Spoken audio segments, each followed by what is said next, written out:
Един ден в живота на стопанин на куче.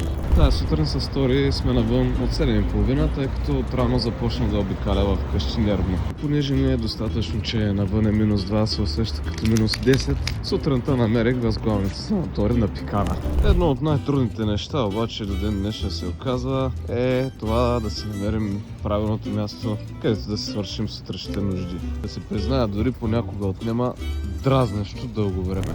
След мръсната работа, време за малко игра. Тори, хайде! Я да видя какво имам за Тори. Хо-хо-хо! Оха! Браво, куче! Браво!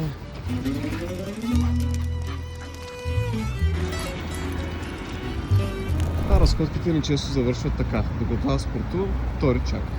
Важното е кучето да знае, че имате лакомства във вас. Да!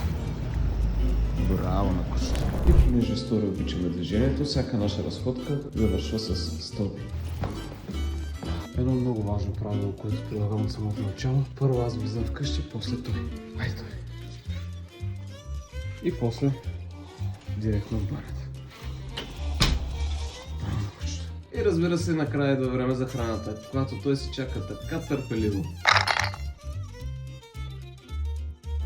Яш! Яш! Сега тук трябваше да ви покажа как Тори си напада храната, но това не е един от тези дни. Но нищо спокойно, случва се, като не е ял сега, ще яде по-късно. Ето го и него, само 5 минути по-късно.